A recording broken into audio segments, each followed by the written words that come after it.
Welcome to another episode of Business Bros. What up, ladies and gentlemen? Hernancius here, host of the Business Bros podcast, where we are helping you take control of your branding, your marketing by opening the door to podcasting. And we got a great show for you guys here today.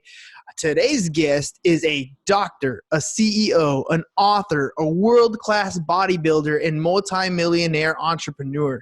He runs a fitness franchising business. It's called Camp Transformation Center. It's got 110 locations and 2 different supplemental and nutrition companies that he's running as well. He's helped over 100,000 people transform physically and mentally, and he specializes in helping people get to that top 1% in every aspect of his life, of their lives. I want to welcome to the show, without any further ado, Dr. Sam Bakhtiar. How you doing? Thank you so much for having me, brother. I appreciate your time and thank you for this opportunity. Of course, of course. Tell me a little bit about yourself. People aspire to get to the top 1% of life. I'm assuming you didn't walk into life in the top 1%? Not at all, man. I was born in a third world country called Iran. And as you know, Iran always had some kind of conflicts. We're always at war with somebody. So at 3 years old, my parents got separated. My dad left to Canada. I never saw him again. And we started a war with Iraq. So I was raised with a single mom, very modest income. She worked her butt off to be able to support me. And like I said, we're in war. We saw everything for 8 years. So at 11 years old, we picked up our one luggage, $500 in our name, and we moved to America. Me, one luggage, $500, and my single mom. The land of opportunity. So mom busted her butt. Is that the driving factor that kind of gets you going? Usually people who are successful have something that fuels them. Yeah. I saw my mom's work ethic. My mom was always getting up and going out there, making things happen. She was fearless. She didn't mind traveling, getting up in the morning, doing whatever she could. But the biggest thing came from having a chip on my shoulder because, I didn't have a dad. And I saw other families that having a dad, they had a better life. They had, they have a nice house. We live in the projects. They had, the nice shoes and nice clothes, and we didn't have that.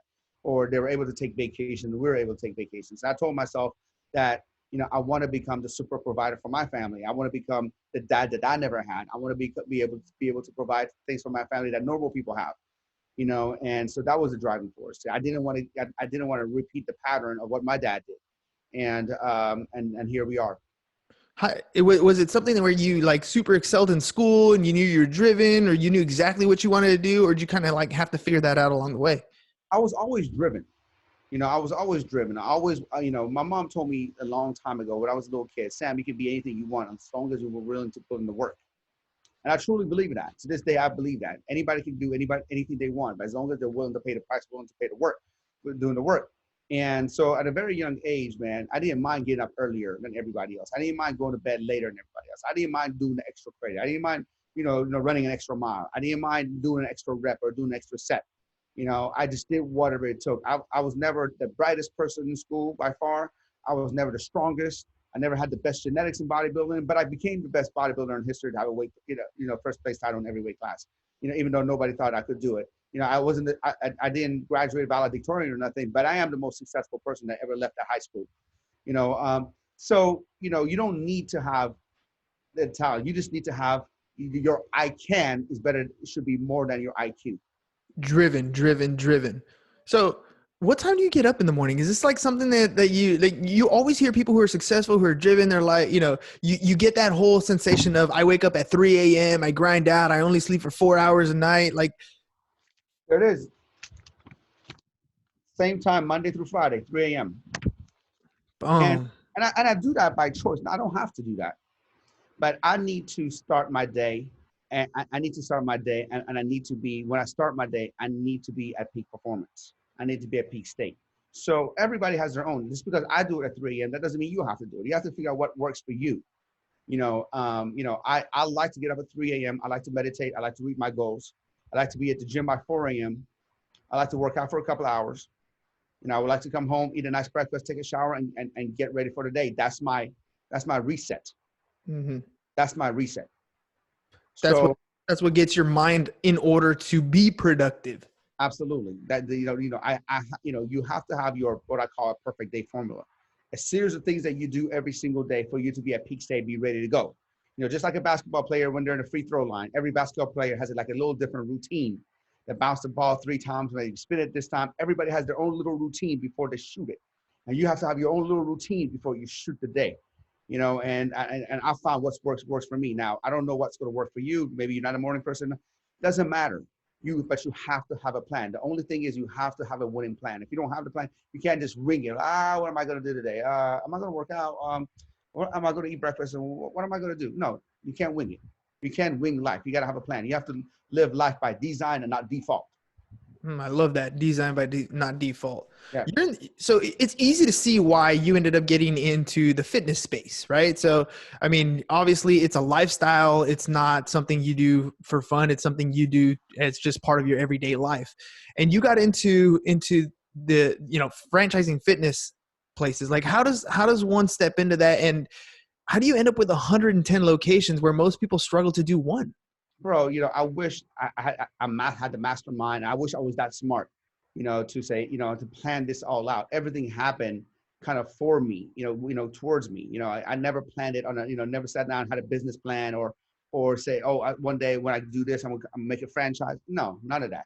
You know, I first got into fitness because when I came to the United States, they didn't have a soccer team. 1985 in Sharon, Pennsylvania, when I first moved, they didn't have a soccer team. You know, I was the only minority in school.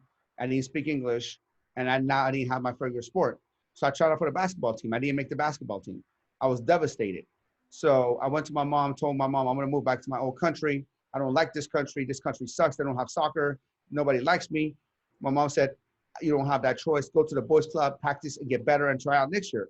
So I was going to the boys club to play basketball. After a month, I saw this guy coming from this room to the side. And these guys were all jacked. They all looked like, you know, Sylvester Stallone, Arnold Schwarzenegger. You know, like those movies were hot back then. And like, I want to look like that. I want to look like that. So I started picking up the weights, and I started lifting. I fell in love with what, you know, weightlifting and bodybuilding did, not only for me on the outside, but how it made me think, overcoming obstacles, overcoming adversity, you know, getting behind something that I'm uncomfortable with. It totally trained me for life. You know, and so have I not got cut or came to the United States, I would have never felt bodybuilding. Have I not had bodybuilding, I would have never started my first gym. So I started my first gym in year 2000. And, you know, we're doing really good by my standards. When I was in my 20s, you know, I was making 10, 15, 20 grand a month back then. And I thought I was balling, you know, and I thought that, you know, nobody from Sharon, Pennsylvania make that kind of money. So I was balling, you know, I was doing good till the 2008 recession hit. You know, I almost lost everything. And so I had to regroup and readjust. And instead of doing personal training, I started group training because it was more affordable for our clients. Next thing you know, the group training took off because people are getting better results. They were staying longer. Our overhead was cost because now we don't have one trainer with one client. And next thing you know, we got people such a great results that people started asking us to open up other gyms in different locations, which we did. After a while, when we had a few gyms, like, you know, 6 or 7 gyms, other locations, we got approached by one of my clients that wanted to franchise. And that's what we're like, by accident, I'm like, what is the franchise? You know, and by accident, we started franchising, and here we are today, 120 locations, an international franchise, and 2 supplement companies. Well, I love the humbleness that you have there, where it was an accident, but honestly, you're prepared. One of the things that I really like about fitness is, you know, there's people who go to the gym for 2 hours a day and show 0 results. And there's people who go to the gym for 45 minutes a day and show tremendous results. And I think it always comes down to, you know, when you talk about lifting the weights, it's not so much lifting the weights, it's pushing past that part where you feel like you can't do it anymore, where you feel like maybe I'm done, and you still continue to push out another 1 or 2 reps. That's where the change happens. And that's the biggest struggle in life for a lot of people. They go through their day and they get to the point where they're tired and they sit on the couch and they watch Netflix, and time goes away, and they don't, you know, and then they wonder why they're exactly where they are in life. It's because you didn't put that extra effort, that past that little uncomfort zone. So when you talk about it, you know, it just happened to me. No, you were prepared for it. You were in a position where people approached you because you had a product that was working. Tell me a little bit about pushing past that little bit of being tired, that when you get cut, what does that feel like, and what were you feeling? I mean, were you just Superman and didn't feel nothing? You knew you were going to be successful, or how do you get past that? When I got cut from the basketball team, I cried 3 miles all the way home in the snow. You know, I literally cried. I was bawling. You know, I was bawling. I'm not Superman. I don't have any superpowers. I don't have any. But the only superpower I have is, I won't quit. I won't quit. And if you don't quit and you just do something long enough, good things will happen. It's not a matter of if, it's a matter of when. You know, the problem is with many people is they want to hit a home run the first time. Now, I don't know much about, baseball, but in baseball, I guess you get three strikes and you're out. In life, you get unlimited swings. You know, so as long as you're going, you're going to hit one out of the park. You know, and that's the only thing. That's the only superpower I have. I'm too stubborn to quit. You know, I'm that Rocky Balboa type day. I get knocked down 100 times and still get back up, still take a punch and go back down, take a punch and go back down. I'm that guy. You know, and I think in life, if you're willing to take the hit, if you're willing to push past those being uncomfortable, you're going to be fine. I've learned in life that I'm most comfortable when I'm uncomfortable. Mm-hmm. You know, I programmed myself that way. It wasn't easy at the beginning because guess what? Just like anybody else, man, not one time did I get up at 3 o'clock in the morning. Oh my God, I can't wait to jump out of bed and go in the cold weather and start up my car and go to the gym. No, not one time did I ever I was looking forward to it. No, every single day I get up like, this shit sucks. You know, I get up to the car, Sam, you're a multi-millionaire. You got a pretty good body, man. Why don't you just sleep in a little bit? No. This is something that I do that I know is my success routine. You know what I mean? Mm-hmm. And, so for me, what's uncomfortable? Sitting down on the damn couch and watching TV. That's uncomfortable. Now, my wife loves watching TV. She likes Netflix. Now, I've learned to do that for her every once in a while. And I'll tell you right now, I'm most uncomfortable because I'm sitting on the couch like, man, I need to send some emails. I need to read a book. I need to do something because I don't think this program is doing anything for my life. But just because it's my wife's love language, I've learned to just okay, embrace it, even though I'm comfortable. I've learned to love being uncomfortable, man. Being comfortable gives me anxiety. Being comfortable, I feel like something is wrong. Being comfortable feels like, oh my God, man, I don't know, man. This doesn't, because all my life was series of being uncomfortable. And after going through uncomfortable situations, I came out so much better at that. Mm-hmm. I've never came so much better out of being comfortable. Well, I'm glad to hear that you do that with the wife because it makes me feel better. I have times where I bring the laptop down and I'm sitting and I'm kind of watching TV with her, but not really so much. I'm still getting caught up. So I'm gonna try to make an effort to be in that moment a little more. I used to do that, but here's what I do. I'm such a freak when it comes to time management now. I'm such a freak when it comes to time management that I literally was like, look, I'm going to get so much crap done by 4 o'clock. Mm-hmm. I hit the office by 7:30 till 4 o'clock. I work nonstop. And every second, there's no white spaces on the calendar, right? I get everything done. So by that, I'm like, look, I earned to kick back and hang out with the wife. See, yeah. I've earned it because I work like a machine until then. Now, have I been effing around all day and not getting anything done and be on Instagram, on Facebook and all that, and I have all this stuff to do and not really accomplish anything that I did, then I will feel guilty sitting on the couch. But Absolutely. now I can, with a clear conscience, like, dude, I crushed it today. I crushed it by 4 o'clock today. I've been up since 3 o'clock in the morning. I've worked nonstop till 4 p.m. Now I'm going to turn my damn phone off because my family deserves my attention. I love that. I mean, and it makes me feel a lot better because coronavirus is here. There's a lot of people who are in quarantine, who are sitting at home, who feel like they have all this extra time. I'm still up. I'm still up at 4:30 in the morning. By the time my kids and my wife get up, I've already had 4 or 5 hours of solid work time. I've gotten so much accomplished. I'm doing a course right now to help people launch their podcast. Dude, I wrote the whole freaking course in like the last week and a half, just in that morning time because I have that time to be effective. And your time. Absolutely. So I'm glad to hear that other people are doing the same thing. I'm looking up to mentors. I want you to share, if you can, a little bit. There's a lot of people who are their businesses are going to be stricken because of the closures, because they're not allowed to open doors. My gym I can't go to in the morning because it's closed. All my gyms are shut down. Yeah. So tell me a little bit about what you're doing, because obviously, the bills don't stop coming. The overhead doesn't stop coming. Like, what are you doing to kind of curve that the best you can? Okay, so let me tell you what to do for this situation right here. And then I'm going to tell you what to do for the future. Okay. For in this situation right now, this is the first time that, in our lifetime, we've seen a pandemic. In 2008, things happened, the global meltdown, because people were doing dumb things. Mhm. People like me were doing dumb things. I was buying a home with 100% financing, no money down, 80-20 loan, and I was over leveraging myself. That was me. That was me and so many Americans, right? So it was our responsibility. We signed it on a dotted line. We made a mistake, and when we made a mistake, you got to pay the price for it. So I'm manned up. I paid the price for it. My house went to foreclosure. I was barely able to save the house. I was stressed out. You name it. You name it. My credit got shut down. We went from 800 to 550 literally overnight. So I made a mistake. I paid the price. I do the time. Nobody made a mistake here. This is a pandemic that happened unfortunately to people. So we all have to help through it. So my bad. No worries. This is a pandemic that happened. So everybody has to go through it, right? So here's what we've done. We had to shut out all of our gyms, right?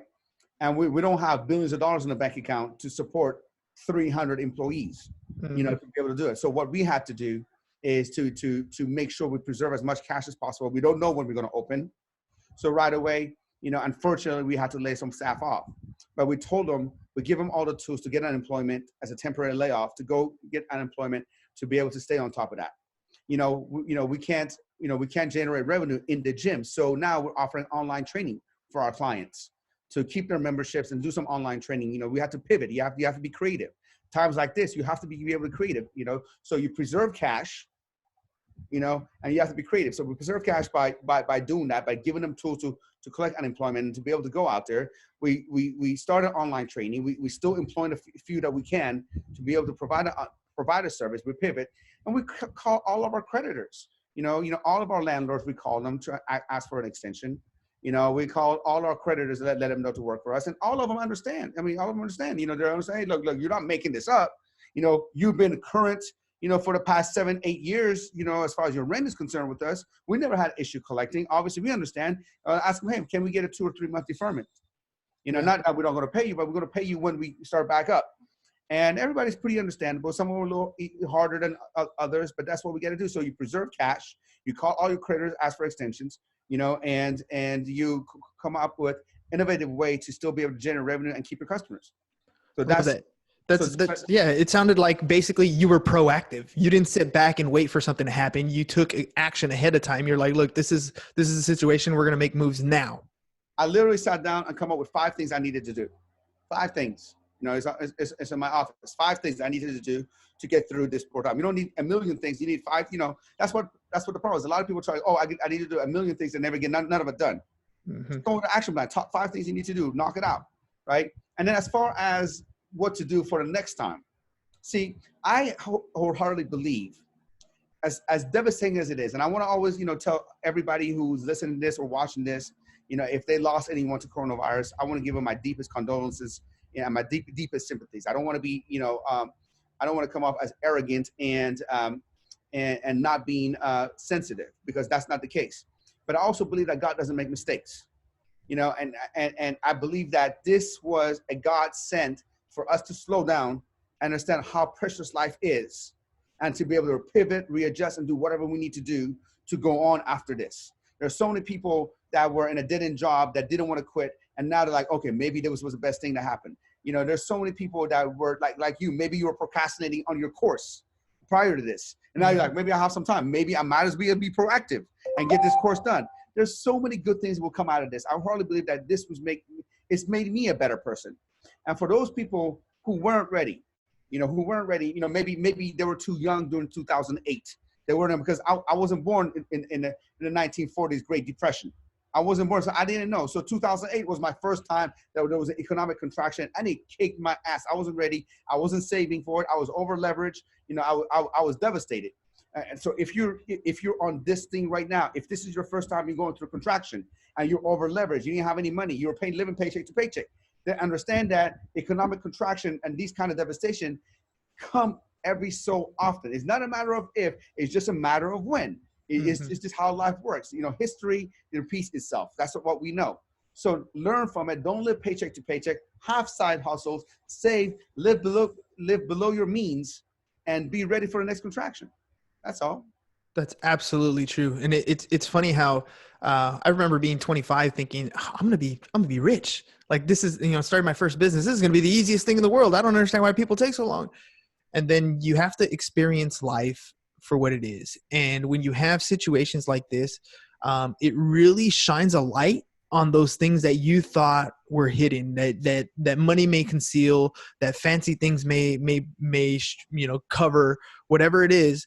But these types of things, like you start to see people that you work with, people that you're partnered with, people that you employ, their true colors as individuals and as people come out during this time. And you when you're taking that proactive approach and laying people off, my partners and I, we're looking at our businesses doing the same thing. Like, it's not the easiest conversation to have, but when you give them the opportunity, you're basically saying, look, there's nothing I can do here, but if the entire ship sinks, there's nothing for you to There's come nothing back to come to. back to. There's nothing to come back to. Exactly. Like I said, I'm not Google, or I'm not Apple. I don't have billions of dollars.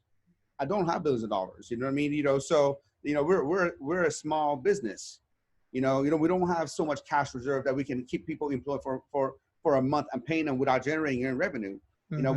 We didn't want to shut down. We were forced to shut down, and we have to abide by the laws of government and what we need and what's best for everyone in the world. So we have to do what we have to do. In the meantime, thank God we have an amazing country like America, where there's unemployment. There's help. Nobody wants to go unemployment. Nobody wants to have that conversation. But we got to do what we got to do, because this has never happened before. And rather than trying, the biggest mistake I made in 2008 is not to react fast enough and thinking that I can, the economy is not going to hit me. I didn't react fast enough. Oh, I got this economy. I make my own economy. Forget it. No, it's going to happen. And Warren Buffett said the biggest mistake you can make, in investing and in life is being too optimistic. You want to be an optimist, but you always want to err on the side of caution.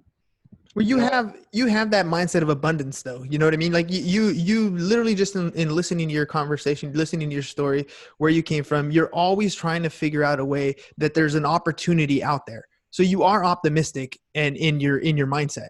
There's always an opportunity. If you just, listen to my life, or anyone's life, not just mine, anyone's life, you're going to understand that the biggest devastations or setbacks were a stage for a huge comeback. As long as they didn't give up.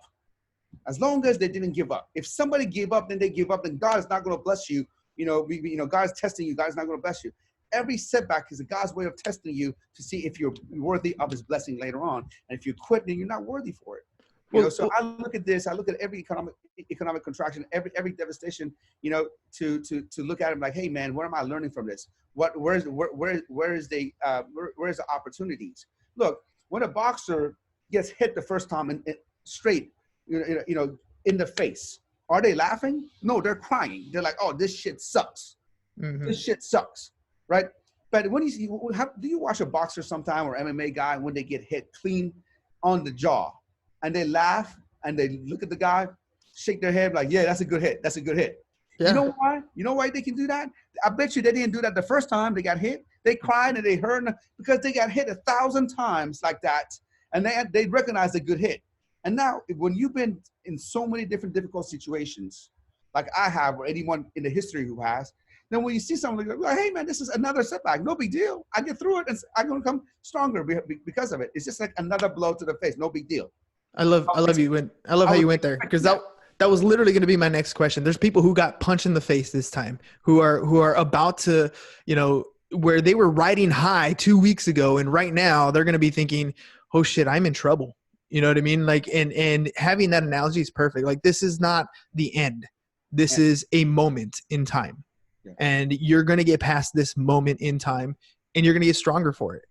But you have to get knocked down sometimes. Sometimes you just trip and fall, but you got to get up and keep going. Do not quit. One thing I want your listeners, to understand. This is from 46 years of wisdom and 46 years of blood, sweat, and tears, ulcers, panic attacks, foreclosures, bankruptcies, whatever you want to call it, I've been through. Okay. Is this. I understand that when things are good, they're not always going to be good. And when things are bad, they're not always going to be bad. Mm-hmm. It's seasons. So you have to prepare for seasons. When going is good, it's not always going to be good. So don't live paycheck to paycheck. Don't make $20,000 a month and spend $20,000 a month. Don't make $50,000 a month and $50,000 a month, because that one day might not dry up, and you got to be ready for the snow season or the winter time. And when it's winter time, don't go be so pessimistic and go to your shell and quit and oh, this sucks and I don't know what I'm going to do. Just know that if you keep going, the spring and summer is coming. You just have to be ready. You can't quit. Well, here's the other side of it.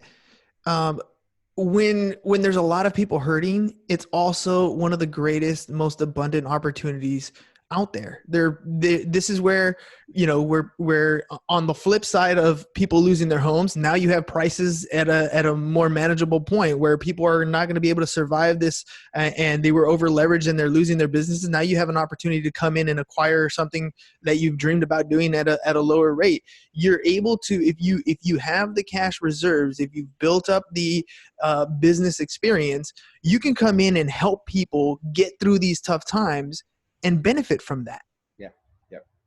I agree 100%. So this is definitely an opportunistic period. So for me, it's always been a perspective game. One of the things I always think about, and my wife thinks I'm crazy, but when she leaves the house or she goes out with her friends or she goes out with the kids, I'm always thinking like, what if this is the last time I saw them? Yeah. What if this was it? What if this was over? Like, what would be my next point of action? What would be my next plan? What's the next step? And I don't know why I think like that. I just do. I walk into a crowded area. I'm like, where's the exits? Like I identify the next opportunity as much as possible. It's just the way my mind works. And, it's not to say that you don't care. It's not to say that you're waiting for people to mess up. It's not to say any of that. It's just, the way you look at an opportunity, the way you look at a situation, you can look at it as a victim or you can look at it as a champion. And it doesn't matter where you're at. How you look at the situation is how you're going to overcome it. Yeah. And if you study how fortunes are made, fortunes are not made when everything's going good. Fortunes are made when everything's going bad. And you know why? Because most people don't anticipate winter. Mm-hmm. Most people don't anticipate that. Most people don't delay gratification to save. Most people don't delay gratification. Everyone wants this and everyone that, and our economy is based on immediate gratification, microwave society. So for the person who can sit back and say, all right, man, so I need to wait for winter time. Winter is coming. Seasons are coming. History is going to come.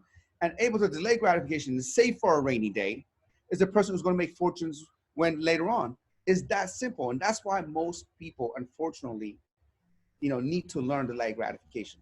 We live in a society where, you have an iPhone 10, but that's not good enough. There's nothing wrong with it, but I need to go get the new one that's coming out. You're going to pay $1,000 for something that's not. You have, 20 pairs of shoes, but you want to get the 25th one. Or there's always something that you want to buy, something you want to do, and all that kind of stuff. And you got to be happy within yourself. You got to be happy with who you are and not just be somebody who just wants to possess material. The sexiest thing I've learned in 46 years is not the Lamborghinis, not the Ferraris, not the mansions, not the watches. It's none of that. The sexiest thing is knowing that the whole world shut down right now and I'm going to be okay. Yes, and I want everyone else to experience that. Here's the sexiest thing is peace of mind. Knowing that if everything goes crazy, everything goes sideways, you're going to be okay. And your family is going to be okay. That wasn't the case in 2008 for me. That wasn't the case for me. I was devastated.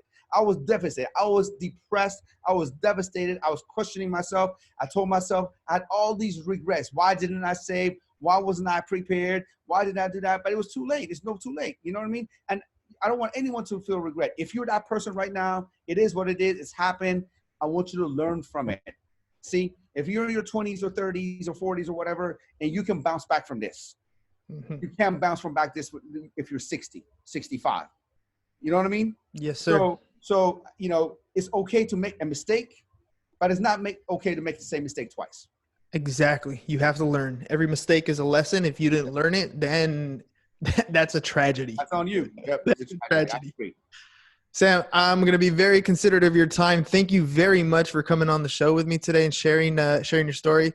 Again, man, it's very inspirational. You dropped some great gems of wisdom for people out there that are got punched in the face, that are going through it, and that even are going to do well, just to take advantage of the situation that's in front of them. So thank you again for coming on. I mean, I appreciate your time. I appreciate you. And thank you for having me on this, man. And there's anything I can do for you, man, please reach out to me. Will do. Real quick, if people want to get some online training to get, to get moving at home, where can they go? So yeah, just, hit me up with a text. You can reach me directly at 909-240-4015, or go to my Instagram, Sam Bakhtiar, SAMBAKHTIAR. Send me a DM, and I'll send you all the links and everything that we can do. Perfect. Thanks a lot, Sam. You guys have a good one. Thank you, man. Appreciate you. That's all we got for you guys today. Peace. And we're out.